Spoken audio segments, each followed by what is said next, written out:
कितने मालपुए दान करते हैं अधिक मास में? 33।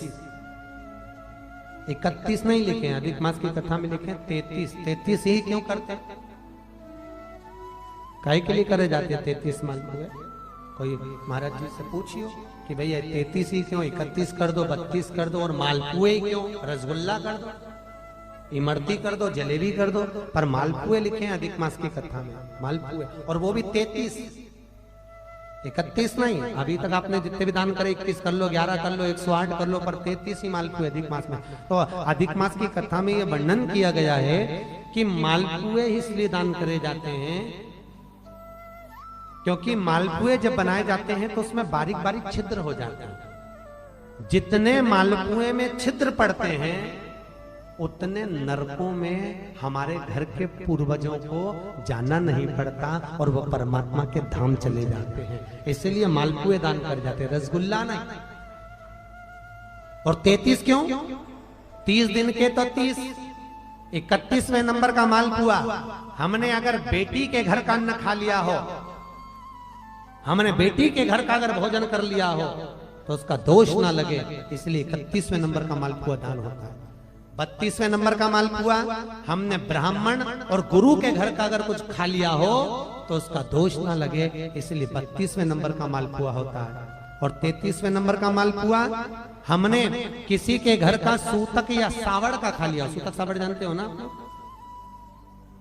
मरे के बाद में अगर किसी के यहाँ कुछ पा लिया जाए तो सूतक का है, और सावड़ मतलब किसी के बच्चा जन्म ले ले उसके अंतर्गत हम भोजन कर ले तो वो सावड़ का।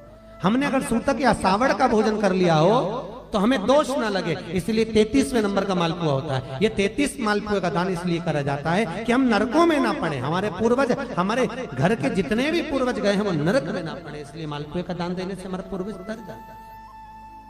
मालपुए का दान 33। 26वें नंबर के मालपुए पर अधिक मास में विष्णु पुराण में लिखा है 26वें नंबर के मालपुए पर अगर वैजंती माला को रखकर दान दे दिया जाए तो जिंदगी में कभी कमर घुटने का दर्द होता ही नहीं है, कभी जिंदगी भर नहीं होता। वैजंती का दान इतना प्रबल है। वैजंती माला 26 अधिक मास में 33 मालपुए में से 26वें मालपुए पर अगर वैजंती माला का दान कर दिया जाए तो वो माला की प्रबलता से घुटने और कमर का दर्द शांत हो जाता है, समाप्त। और वैजंती माला का इतना क्रम है साहब कि घर में ठाकुर जी को बिना वैजंती माला के कभी नहीं रखना। क्यों? शास्त्र कहता है हमारे घर में अगर किसी ने टोना करा, हमारे घर में हाय लगी, नजर लगी, या हमारे घर में थोड़ी सी भी परेशानी आती है तो वैजंती माला में जो मनके होते हैं वो अपने आप फटना चालू हो जाते हैं, टूटना चालू हो जाते हैं। 3 दान है वैजंती के। कितने दान? अधिक मास में 26वें मालपुए पर दान। वैजंती का दूसरा दान हमारे यहाँ कहा गया वैकुंठ चतुर्दशी के दिन वैजंती का दान कर देने से लक्ष्मी की घर में कभी कमी नहीं होती। काय का दान? जम के बोलो, वैजंती का। कौन से दिन? वैकुंठ चतुर्दशी के दिन। तीसरा दान वैजंती का बसंत पंचमी के दिन अगर वैजंती का दान कर दिया जाए तो उस घर में कभी क्लेश नहीं होता, सास बहू देवरानी जेठानी में अपार प्रेम रहता है। कौन से दिन? जम के बोलिए, बसंत पंचमी। 3 वैजंती के दान। पहला दान अधिक मास में कौन से मालपुआ? 26वां मालपुआ वैजंती का दान। दूसरा वैकुंठ चतुर्दशी के दान, किसके लिए? लक्ष्मी के लिए। तीसरा बसंत पंचमी के दिन वैजंती का दान, काय के लिए? घर परिवार में प्रेम को। एक बात अपने जीवन में सदा उतार करें, घर में अगर तुलसी का क्यारा है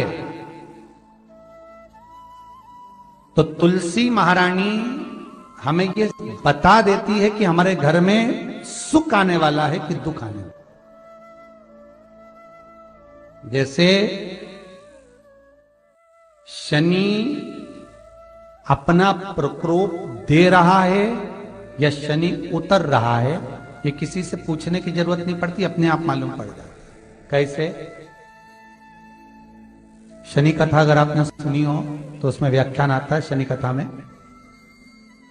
पांव की चप्पल बार बार टूट रही हो, कमर से नीचे जो वस्त्र पहने हो वो फट रहे हो, कहीं पजामा है, धोती है, आदि वस्त्र हैं, कपड़े हैं, वो अपने आप फट, आज के जमाने में तो फटे फटाए पहनते हैं लोग फैशन, उसकी गारंटी नहीं है, उसका हम वर्णन नहीं कर, हम जब पहनते हम समझ जाते हैं इसको शनि तो ऑलरेडी लगा ही हुआ। जब उनका घुटना घुटनी सब फटा हुआ दिखता है तो उसमें लग जाता है कि शनि पहले से लग गया बापड़ा, उनके पहने से तो मालूम पड़े। शनि का नियम है, शनि कथा कहती है पांव की चप्पल बार बार टूट रही हो, घिस गई हो, बद्दी टूट रही हो, कुछ कर रही हो, और अगर कमर से नीचे जो वस्त्र पहने हो वो अपने आप फट रहे हो, समझ लेना कि शनि पांव से प्रवेश कर रहा, मतलब अपनी प्रखरता शनि दिखा रहा। किसी मंदिर में गए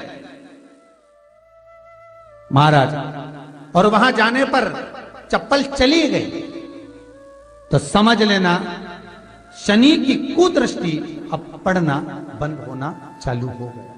कितना सुंदर कहा है महाराज। जूता चप्पल आज के जमाने में तो फैशन हो गई साहब, घर की चप्पल अलग होती है, बाहर की चप्पल अलग होती है। लोग घर में चप्पल किचन तक में पहन के जाते हैं।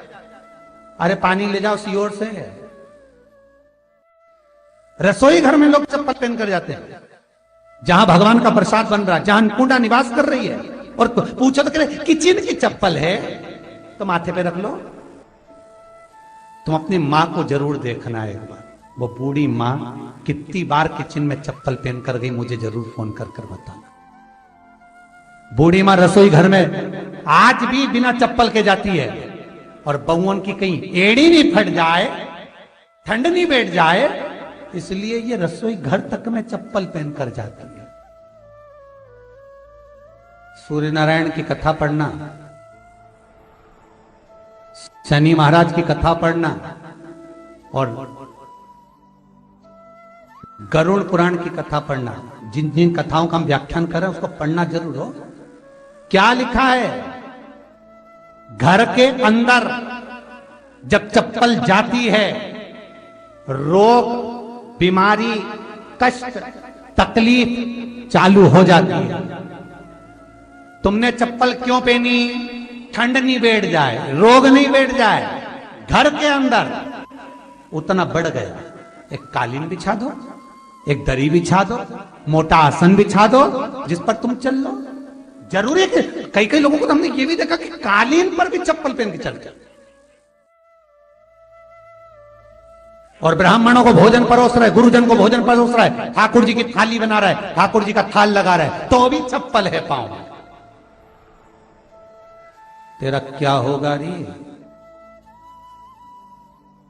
कालिया, क्या होगा? विचार तो करो। देह पड़ी रे जाए यहीं पर, फिर कुंडल और नगीना, क्या हरि नाम नहीं तो जीना। अभी भी सुधर जाओ रे, अभी भी सुधर जाओ, नहीं सुधरो तो सिधर जाओ रे, या तो सुधरो नहीं तो सिधरो, थोड़ा सुधरो। रसोई घर में अन्नपूर्णा रहती है, रसोई घर में शिव महापुराण की कथा कहती है, जब भगवान शंकर को मां जगत जननी भोजन करा रही थी, शंकर जी ने वर मांगा था अन्नपूर्णा से, ए अन्नपूर्णे तुम मेरे घर के बच्चों का भरण पोषण कर रही है, इस मृत्यु लोक में जितने मनुष्य जन्म लेते हैं ये मेरे पुत्र कहलाते हैं। तो अन्नपूर्णा ने कहा चिंता मत करना भोलेनाथ, जिस जगह पर एक स्त्री, बेटी, कन्या या घर की बहू या बूढ़ी मां भोजन बनाएगी, उस जगह पर मैं अन्नपूर्णा उसके शरीर में प्रवेश करूंगी। रसोई घर नहीं होगा, वो मेरा और तुम्हारा मंदिर कहलाएगा। अब मंदिर में चप्पल पहनकर भोजन का निर्माण करना ये श्रेष्ठता है। एक आसन पटक लो आप रसोई घर के अंदर, जिस आसन पे खड़े होकर आप भोजन बना लो, मोटा सा आसन रख लो, चप्पल की जरूरत ही नहीं। श्रीमद् भागवत कथा कर रही है, तुलसी का मात्र तो शनि अपनी दृष्टि बता देता है। शास्त्र कहता है जब घर के अंदर प्रवेश करने के, जब आप घर में प्रवेश करें तो एक कोने में चप्पल को उतार दें। बाहर जगह नहीं है तो घर के अंदर प्रवेश कर कर लेफ्ट में चप्पल को उतार दें, और 7 या 3 कदम के अंदर चप्पल उतर जाना चाहिए घर के अंदर भी। और उसके बाद अगर चप्पल अंदर प्रवेश कर रही है तो राहु केतु शनि के साथ प्रवेश करते हैं, जिसके घर में बीमारी कभी पीछा नहीं छोड़ती। शनि कथा, सूर्य की कथा का स्मरण करिए, आपको मालूम है, पहचान हो जाता है। महाराज तुलसी बता देती है कि आपके घर की दशा क्या है। बार बार जल डालने के बाद भी तुलसी सूख रही है, बार बार आप पूजन कर रहे हैं, पाठ कर रहे हैं, तो भी तुलसी के दल सूख रहे हैं। तुलसी बता देगी कि तुम्हारे घर में तकलीफ आने वाली है, कष्ट आने वाला है, सूख रही है। किसी ने जरूर कुछ ना कुछ ऐसा है कि इसमें घर में कुछ तकलीफ आएगी, तुमने लगाया फिर सूखी, फिर लगाया फिर। तुलसा महारानी बता देती है कि कष्ट है। और जिस गमले की तुलसा घेर घमोर हो, फलित हो, आनंद में हो, तो उस घर में फिर दुख नहीं आता, समृद्धि खुद बढ़ती चली। जिन शंकर भगवान को आप जल चढ़ाते हो, जिन ठाकुर जी से आप लाड लड़ाते हो, जिन भगवान कृष्ण का आप स्मरण करते हो, राधा रानी का आप नाम जाप करते हो, जिस परमात्मा का आप भजन कर रहे हो, कीर्तन कर रहे हो, नाम जाप कर रहे हो, नाम स्मरण कर रहे हो, उससे तुम्हारा एक संबंध होना चाहिए, एक रिश्तेदारी होना चाहिए। और उससे जब तुम्हारा कोई संबंध रहेगा, उससे जब तुम्हारी कोई रिश्तेदारी रहेगी, तो उस रिश्तेदारी में जैसे ही आपके प्राण छूटे, और छूटते से ही आप जब गए, तो जाते ही आप कहोगे कि कृष्ण से मेरा ये संबंध है, वो मेरा पुत्र, वो मेरा भाई, वो मेरा बेटा, वो मेरा सगा, वो मेरा रिश्तेदार, वो मेरा कुटुंबी, वो मेरा पुत्र। जब कहोगे तो तुरंत प्रवेश हो जाए।